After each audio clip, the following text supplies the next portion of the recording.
Good morning, everyone, and welcome to Iochpe-Maxion third quarter 2025 earnings release video conference.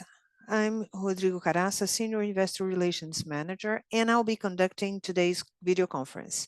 Present in the video conference today and available for the Q&A session are Mr. Peter Klinkers, CEO, and Mr. Renato Salum, CFO. We inform you that this video conference is being recorded and will be made available in the company's investor relations site along with the respective presentation. We highlight that Mr. Peter will conduct the presentation in English. For your convenience, we have available simultaneous translation into Portuguese and English, and you can access them using the icon in the form of a globe that says interpretation located in the bottom center of your Zoom screen. You will have three options: original audio, Portuguese, and English, and you should select the one that better fits your needs. For the Q&A, we ask that you use the Q&A icon on the bottom of your Zoom screen, and the dynamic standard, we will announce your name for you to ask your question live. At that time, a request for you to open your mic will pop up on your screen. And we suggest you use the translation tool if you need. Before moving on, we would like to clarify that statements made during this video conference related to the business perspectives for the company, projections and operating goals and financial goals constitute beliefs and assumptions from Iochpe-Maxion's management based on information currently available to the company. Future considerations are not performance guarantees because they involve risks, uncertainties, and assumptions regarding events in the future that may or may not occur. I'll give the floor to Mr. Peter Klinkers, CEO. Please proceed, sir. Hello, everybody. Thank you for listening in to our third quarter 2025 earnings call. Before we start to share some slides and talk about some numbers, as we do usually, I want to come back to something I said earlier this year during our Investor Day in São Paulo, when I referred to a quote from Ayrton Senna. I think all of us know him. Who said, you may remember I said this, who said, when it's sunny weather, you cannot overtake 15 cars, but when it rains, you can. And so why am I referring to that quote again? Is because I think when you look at our third quarter results, it is reflecting some rainy weather in some regions, particularly North America. And so we cannot change the weather, of course, but we can try to adapt as fast as possible, maybe faster than others. And we can try to mitigate that rainy weather in one particular area with some more sunny weather and some more performance in other regions. And I think that's what you will see back when you look at our numbers and when we talk through the slides. So let's keep that in mind. That we can go have a look at some of those numbers. If you look at the next slide, then you see we used to look at global production ex-China. So you see a little bit of contraction in LV, light vehicle, 0.3% this year, or next year, some more light contraction, maybe stability, but it's not great. There's not great growth at this moment. If we look on the truck side, on the right side, I think here it doesn't look too bad. I mean, it's plus 2%, including China, minus 5%, excluding China.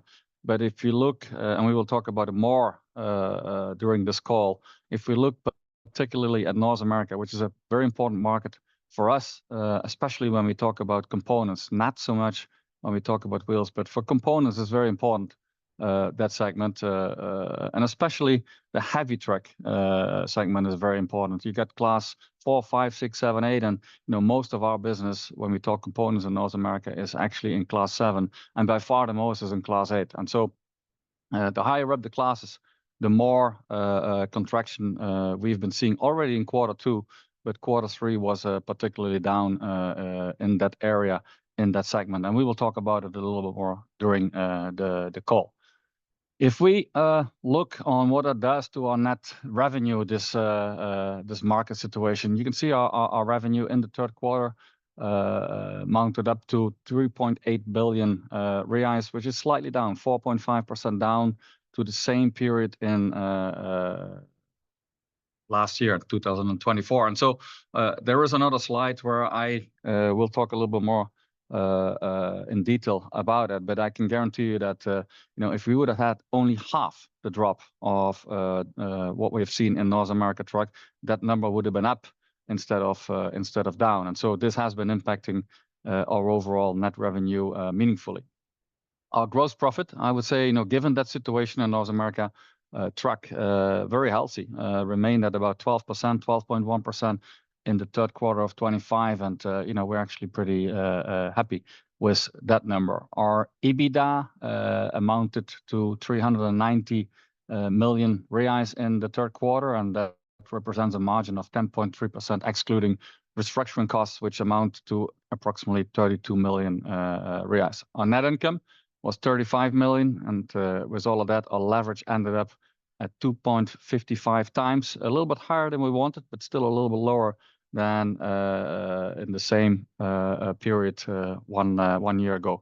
We will also talk a little bit more about growth, particularly in South America. There is a dedicated slide about that in the remainder of the presentation. If we look in more detail on our revenue, you can see that in the third quarter 2025, we were pretty much equal to the last year, same period. And if you look at the 9 months 2025, we actually show some growth. But if you exclude FX, these numbers are a little bit down compared to last year, same period. And so, as I said before, this North American truck market situation has impacted both the 9 months, but more so the third quarter of 2025. I can also tell you that when our impact was the highest in the third quarter 2025, also our mitigation was the highest in the third quarter 25. That's one of the reasons why the numbers are pretty equal between the 2 quarters, last year and this year. And so that means the more impact we have been having, the more we have been able to offset that in other segments, other products, other regions in the world, which is, I think, a good thing to have happening in the company. If we look on our revenue by product, as we already saw happening in the second quarter, you can see, of course, with that North America truck situation impacting components, our components business very meaningfully, you can see that the percentage of wheels in the company has been growing. And so, again, that's because of components going down, but it's also because wheels going up overall in the world. And so right now, it's about an 80-20% split between wheels and components.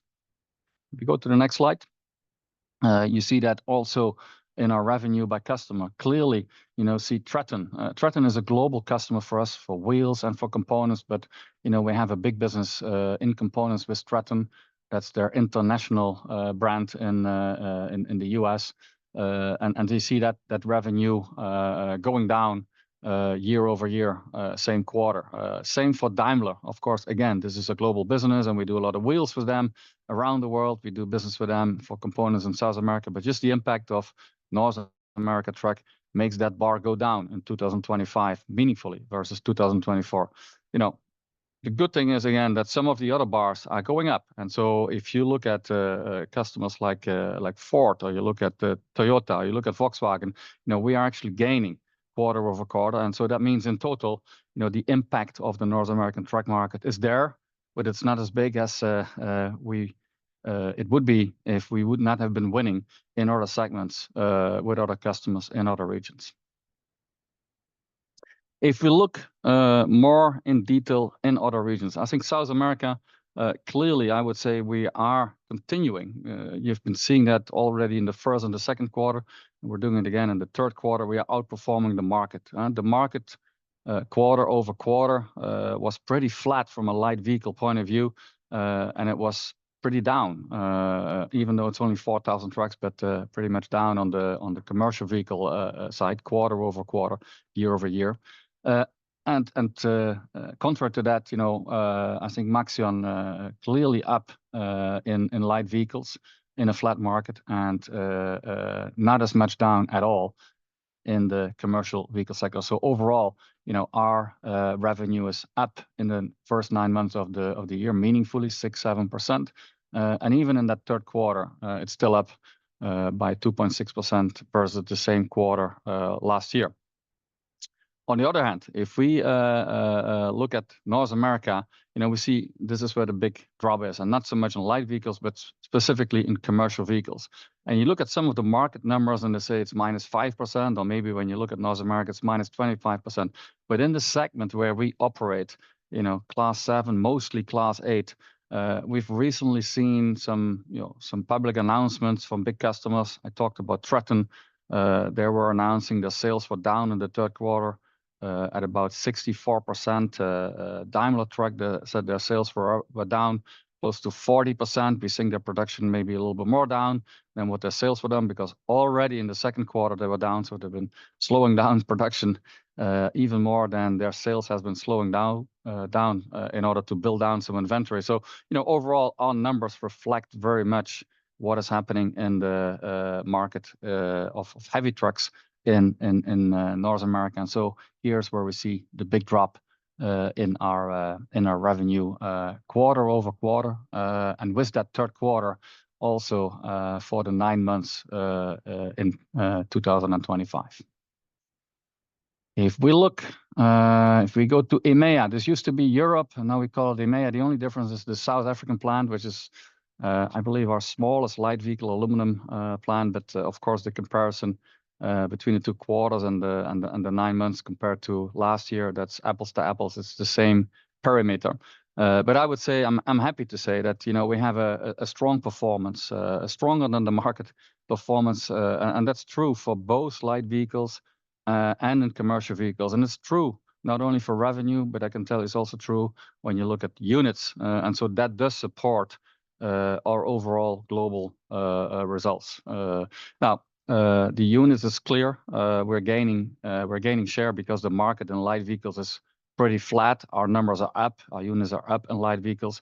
And in commercial vehicles, okay, again, it's only 10,000 trucks more, but the market has been coming back a little bit in the third quarter of 25. Let's hope that continues into the fourth quarter and into next year. But at the same time that the market came back, also our market share keeps on growing. And so besides the units being up, we can also say that the recovery of higher raw material costs and other inflationary costs and the positive mix. And with that, I mean, we're supplying, for instance, on the light vehicle aluminum segment, we are supplying more and more the premium segment. That all contributes to a positive story, I would say, in Europe, EMEA. We go to the next slide. Asia, our revenue a little bit down in the third quarter 2025, but I can assure you that we will be growing in the Asian market, which, as you know, for us is mainly, not only, but it's mainly the Indian market. We're very focused on India with our operations and with our sales. And so I wholeheartedly believe that we will be growing in this growing market, and you'll see that back in 2026. With that, what does that all do to our profit and our profit margin? As I said before, a 12.1% gross profit. Actually, we think that's a very appropriate number given the circumstances that we talked about when we talked about the market. And so, 460 million in the third quarter, or 1.44 billion in the 9 months. From a gross profit point of view, we think those are actually very strong numbers. We go to the next slide. We see our EBITDA and our EBITDA margin, and here's where we see a little bit of the contraction, where we cannot fully mitigate all of that heavy rain when we talk about Ayrton Senna and his rain, the heavy rain in North America from a truck market point of view. And so our margin, excluding non-recurring effects, primarily restructuring costs in North America, ended up at 10.3% in the third quarter, and now amounts to 10.2% year to date. We go to the next the net income, 35 million in the third quarter. I would say, this again, North America truck production situation impacted our results meaningfully, also from a net income point of view. On top of that, we had the restructuring costs, and on top of that, of course, as we all know, financial expenses are higher simply because of the CDI, of the CILIC cost. So that's what we see back here on this slide as well. When we look at investments, we always talk about disciplined CapEx management, and I think you see that back on this slide. Our investments are actually down year-over-year, and of course we do that because of some of the market slump that we see primarily in North America. So we try to manage our investments down there where appropriate, there where possible, and we think at the end of the year we will come in with the number that we have been talking about in the prior calls, maybe a little bit lower because of the adaptations that we're doing because of the market situation. We go to the next one. Our leverage, is a little bit higher than we were targeting. But given the market situation, we're still happy to say, even with that, we are slightly below where we were 1 year ago, even though we are slightly up from the prior quarter's presentation. So 2.55 was the number for our leverage at the end of Q3. Go to the next. Aina. Our gross debt, not so much change on this slide. We think it's a healthy composition of currencies when it comes to our debt. When you look at the term, 93% is long-term debt. So that's very healthy. And if you look on the top right, also our liquidity, our cash situation seems to be very healthy with 1.6 billion cash in hand. And on top of that, 760 million of undrawn credit lines. If you look at the cost on the bottom, I don't think these costs are uncompetitive. It's actually, these are pretty good numbers. I think the plus 1.2% is competitive, the 3.5% in euros competitive, and the 5.4% in dollars is competitive.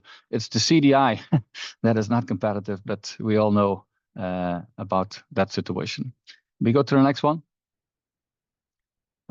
Going away a little bit from the financials, talking about the business. We present here our third quarter 2025 SOPs, but I think it's more important to mention to you guys that when we talk about market share gains and outperforming in some important regions for us in the world, when we look at wheels, I can tell you that our new business wins. So the amount of new orders, of wins we have, is significantly higher year to date 2025. And then I don't talk 5-7%, I talk tens of percentages, significantly higher than the same period last year. And already last year was better than the prior year. And so it's another proof for me when I look at the numbers that we are having some very good traction with the company globally on winning new business at appropriate margins. We go to the next slide.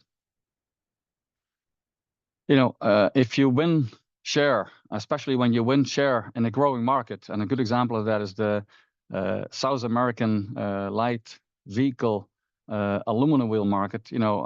Our wheels are wanted and cars are wanted as well, and so you wanna service your customers correctly, you need to do something. And I think you could have seen in the press release that we have been working hard on being able to service our customers like we want and to profit, of course, from this market growth. And so besides supporting our customers temporarily from global operations, which is very important to be doing, and we can do that as a global company. Also, we are redeploying assets from entities around the world, Europe, Asia, back to Brazil, to our plants in Limeira and in Santo André. And on top of that, I believe you may have all read about our recent acquisition of a majority share in Polymetal, which is an aluminum wheel factory in Argentina. And of course, the Argentinian market is doing well, and we believe it will be doing well going forward also. But the main strategic target here is to expand this factory, and it will be much more efficient for us to expand the factory here. In fact, we have equipment standing ready to be installed on adjacent land in San Luis. And so doing that in Argentina creates for us a situation where we will be able to produce wheels that we produce today in Brazil for Argentina, to produce those wheels in Argentina, which again frees up capacity in Brazil for Brazil. And so this is just an example of how we try to, service a growing market where we gain share in a very efficient way, meaning without spending a huge amount of money by building a new plant. We try to figure out a way to serve the market correctly and profit from that market growth that we are having in that market. With that, let's go to the next slide. We talk a lot about steel components and steel wheels and aluminum wheels, but we don't talk so much about the two materials being merged. And I cannot tell you yet that it is happening, but I can tell you that we have been trying for some time, and I can tell you that we're making a lot of progress, and we're now at a stage where we are involved with two OEMs, one in Asia and India, one in Europe, for making a wheel that is made out of steel and out of aluminum. And as you guys know, wheel is a very important styling element, but the styling you only need there where you look at it, not there where you put the tire on it. And so we would make the rim out of steel and we would make the disc out of aluminum.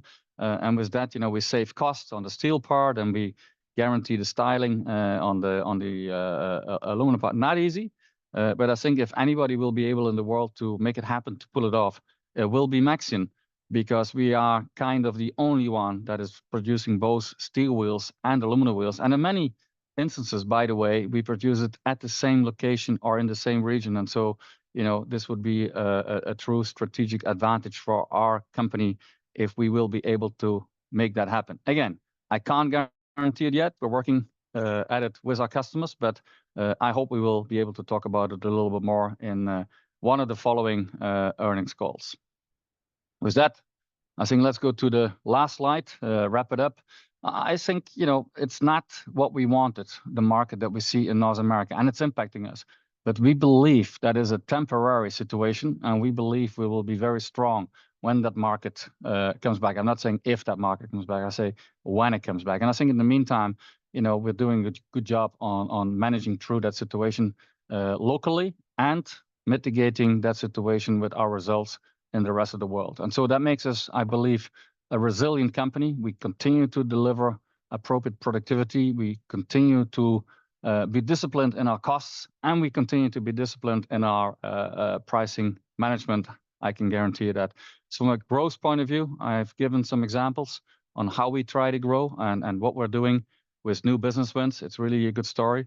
And I think, overall, very important as well, our customers remain to see us as a very reliable, stable, and high-performing partner. And I come back to Ayrton Senna. Maybe we go a little bit slower because of some heavy rain locally, but I believe we will be able to overtake. And with that, I pass it on for Q&A.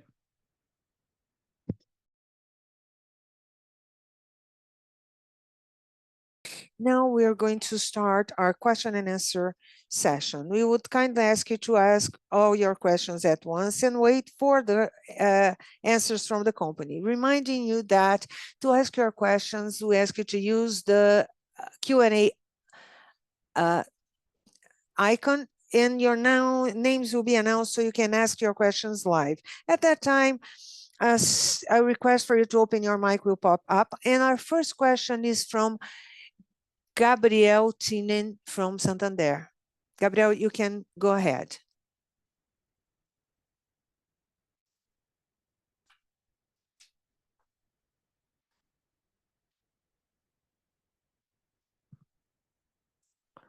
I'd like to know if the capacity has been adjusted already, if there's anything else to help. And in terms of capital allocation, if you could explain the rationale for the participation of Polymetal and the opportunities you see in these markets. And also, still in that topic, if you could talk about the North American market and talk a little bit about how you saw cash management and how you see the leverage for 2025 and 2026 a little. Okay, thank you very much. I believe that were three questions, so I will try to give three answers. I believe the first question was around our management of capacity in North America, and of course, we have been adapting our capacity in the sense that we adapt headcount, and so a very significant number of people have been leaving the facility. We hope to see them back in the future. I'm sure we will see a good part of those people back in our plan, but in that way, the capacity has been adapted. We are also convinced that when this market comes back, and the longer the downturn would last, the steeper that comeback would be, we believe. When it comes back, we are very well prepared with our existing operations in Mexico from a components point of view, as well as with the new plant that somewhere in 2026 will be ready to operate. And it might just be that is exactly the same time when this market comes back. So I hope that answered the question from a capacity point of view.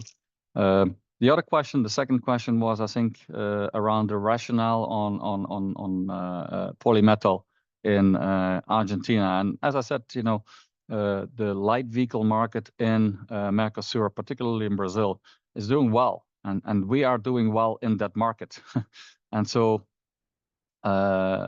if you're gaining market share in a growing market, you also need to make sure that you have the capacity. And so instead of building yet another new plant, we've come up with some other solutions that require some investment, but a lot less investment than just building a new plant. And so the redeployment of assets, getting equipment from around the world, there where we need it less than in Brazil, is one pillar. And the other pillar is expanding capacity in Argentina at a much lower capex number than when we would build a new plant, for instance, in Brazil. And so, those actions together, we believe will make sure that we can supply our customers, which is really what we want to do, because this is a very good market for us and for our customers. The third question, I think, was around the market in North America.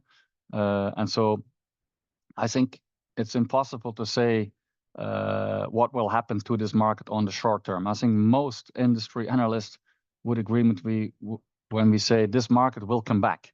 But if you ask me what day, what months, exactly, that's going to be very hard to predict. But we believe that somewhere, and this would be our assumption, that somewhere during the course of 2026, which is not too far away anymore, by the way, we're having the November earnings call.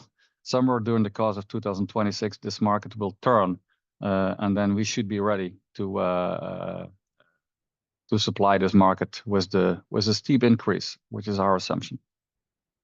I hope this answers the questions you asked.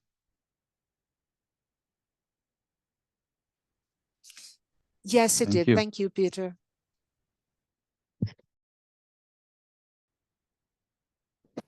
Next question comes from Gabriel Rezende from Itaú BBA.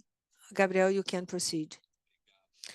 Thank you, Rodrigo. Good morning, everyone. I would just like to follow up regarding North America. I understand Peter's comment that should expect some return in summer 2026, but I'd like to confirm how you have been feeling the body language of the OEMs in terms of orders for the next 2 or 3 months. I understand that a short time before we had a deterioration of the market. I would like to understand that if this is continuing to happen or if they have stabilized now in the third quarter. mainly if the volumes have started to stabilize. And also would like to confirm the matter of the restructuring now for the third quarter. Should we expect anything in other markets considering 2026 with volumes with a performance not as good as 2025, especially for commercial vehicles? Is that the expectations of the company?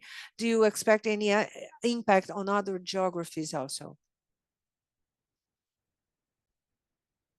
Hey, Gabriel, thank you for the good questions. And so, North American market, I think the visibility from our customers is very low. That's unfortunately something that we need to admit. That being said, volumes are not only stabilizing, we see an increase of volumes, but we only see it for November and December. So we like it, and we will make it happen. And it's a good, it's a good thing to happen, but we're not sure if this is, the start of a structural recovery or it's just a temporary impact in 2000 in the end of 2025. And so, I hope it's more structural and it's the beginning of a strong recovery. But right now we see that happening in the last 2 months of the years, but we don't have that visibility yet for the first quarter of 2026. So some good news, but let's see if that's structural or it's just temporary, but we'll take it. When you talk about us seeing any potential auto restructuring, particularly in CV in 2026, I would say Europe not. The market should come back to some extent, and we are gaining market share. And so I think 2026 will be a good year for us when it comes to Europe. The same in Asia. I think we'll have a good year in Asia next year with growing volumes in both India and China for us from a commercial vehicle point of view. And North America, my take would be that, what we lost in 2025, particularly in the second half, hopefully we will gain it back over the year 2026, maybe a little bit more towards the second half of the year than the first half of the year. But let's see how this situation in November, December that we see right now develops into 2026. When you talk about South America, interest rates are too high. And so I would say we don't expect a major downturn, but we also don't expect, a major upside in South America. So I would say we're not particularly worried about that market. We're also not particularly excited about that market, but it's an adequate level for us.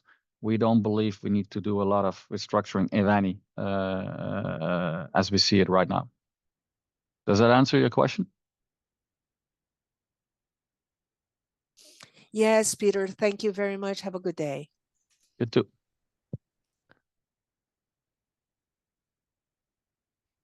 Our next question comes from Fernanda Urbano from XP. Fernanda, please go ahead. Good morning, everyone. Thank you for hearing my question. We have two questions. The first regards Europe. What got our attention was the good performance, especially for light vehicles in the region. And you have mentioned the possibility of gaining share in that area.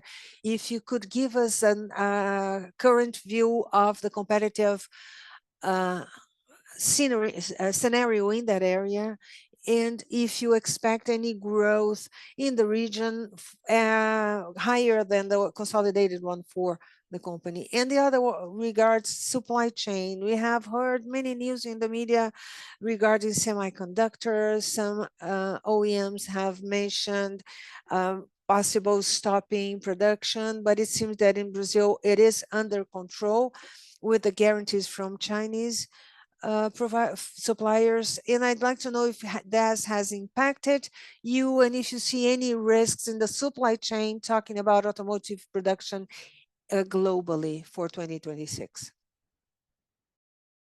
Thank you, Fernanda.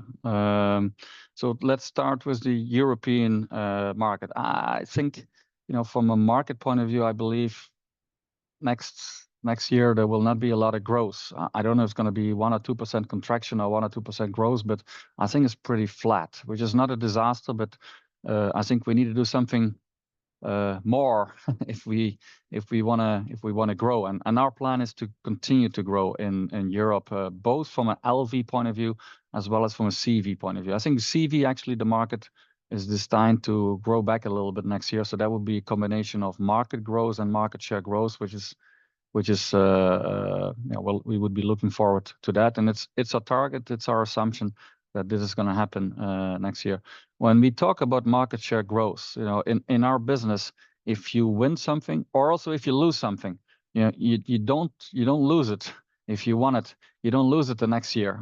Or if you lost it, it will take you a little time to regain it. So once you're on this trend of gaining market share, I'm not saying it's there forever, but it's there for longer than just the current year. And so what we see happening this year in Europe, to some extent, maybe even a little bit more, maybe a little bit less, but I think the trend should be continuing into 2026. And so even though the market is kind of flattish on LV, I think we will be able to grow. And in CV, I am very, very convinced that we will grow and actually grow more than the market next year. Talking about supply chain and Nexperia coming from Holland, it's all over the news, as you can imagine. I think people were very worried, and rightfully so, until recently when there was some relaxation, as you mentioned already. So we are not, out of the woods, I would say, but it seems that it's going in the right direction. I can tell you that to date, we've had no or negligible effects in our customer releases because of this situation. So let's hope it stays like that. And as you say, it looks like there is some relaxation compared to just 1 or 2 weeks ago. Fair enough? Yes, Thank you. thank you. Have a good day. Our next question comes from Andressa Varotto from UBS. Andressa, please proceed. Good morning. Thank you for hearing our questions. There are some items I'd like to mention. First, regarding margins, thinking about the trajectory of margin and thinking of the recovery of the North American market. The third trimester's recovery, could you consider a normalized level until the volume recovers, or can the company expand the margin considering the explanation you have given? Although there is a consensus that the market will take a while to recover. Another item also regarding North America, regarding structural components, that influences even more for commercial vehicle. And I'd like to understand what is the exposition of these two segments in commercial vehicles and understand the difference.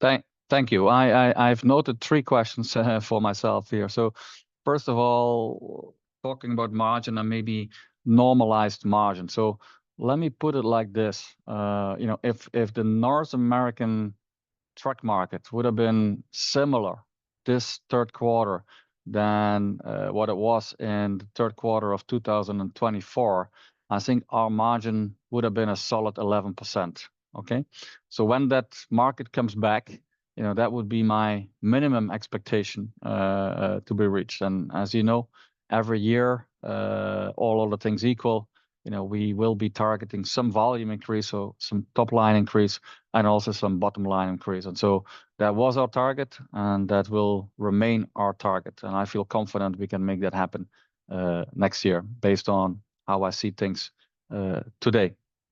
I hope that answers the question on margin. On the truck market, there is within the truck market in North America, there is large differences. The smaller trucks that we, for instance, supply with wheels, there is not such impact as what we see on the heavy trucks.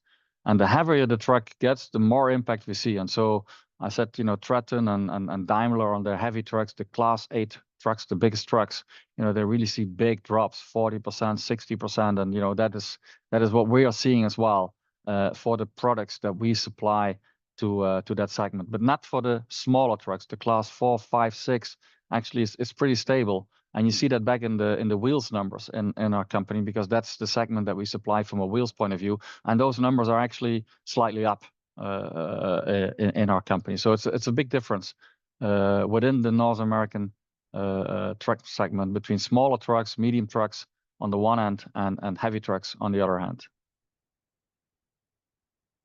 Does that answer your question? Yes. Thank you, Peter. Okay, you're welcome. Our next question comes from Luisa Musi from Safra. Luisa, you can proceed.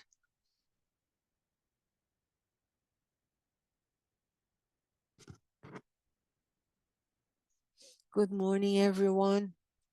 Could you give us a little bit more details about the difference we saw from light vehicles in North America with the steel wheels growing up and the aluminum wheels going down? And we would like to understand what led to the difference in performance in that sector. Thank you. Thank you for the question. I'm going to answer this one as well. So North American steel wheels is a good story for us, and I think you will see that actually, expanding that situation into 2026. We've won very significant business that has just started up in the second half of this year with a big North American EV manufacturer, and believe it or not, those are steel wheels and not aluminum wheels, and so that is a big win. That was a big win for several of our factories around the world. But the first one to start up is our plant in Mexico, and that's what you see happening on steel wheels in this case in San Luis Potosi in Mexico. So that's explaining the steel wheels story. On the aluminum side, we're changing programs between customers, and I'm very convinced next year we will see a very meaningful growth beyond the market in our plant in Mexico from a wheels point of view in Chihuahua. And so even though we have a little bit of a decline right now, we're gearing up the plant for SOPs starting now in the fourth quarter of 2025, as soon as we can, and as soon as we're ready with the tools and we can supply, and that will continue throughout 2026 and going into 27, 28. So it will be a good story also from an aluminum point of view in North America. I hope that answers. Okay. Thank you. Our next question from André Mazzini from Citi. André, you can proceed.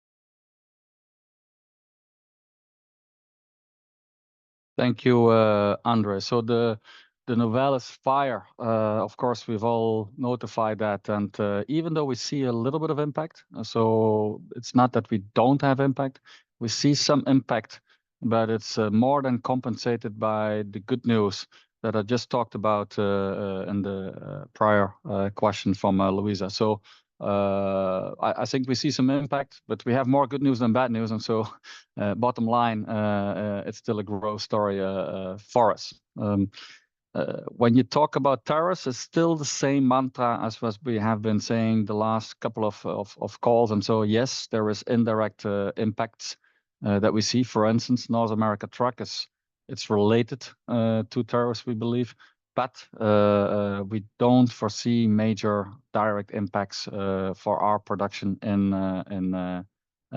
Mexico, or for our wheel or components production and sales in Mexico, or from Mexico to the US. Still the same story. Very little direct impact, but of course we see some indirect impacts. Hopefully that answers your question. Thank you.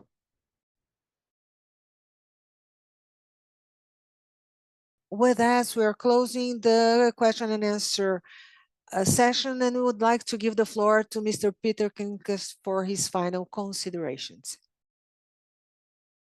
Thank you, Rodrigo. So all in all, I would say a third quarter that is a little bit weaker than what we would have wanted and than what we would have expected. But if you look at the macroeconomic environment, if you look at the North American truck market, I can say bottom line, the teams have been doing a good job on both mitigating regionally there where the issue was and is, as well as mitigating the impact from a global point of view. And I believe going forward, I've mentioned it a few times, we cannot change the market, but we will try to continue to do better than the market there where possible, there where appropriate. And you can count on us to give it our all to make that happen. And so I believe on the short-term, midterm, the market in North America will come back. We will be very well positioned to serve that market then appropriately. And then the rest of the market, we're doing good anyway. And our plan is to continue to do that also in the fourth quarter and in 2026. Thank you very much. Bye-bye. The earnings meeting video conference is closed. Iochpe-Maxion's Investor Relations Department is available to answer any other questions. Thank you very much and have a good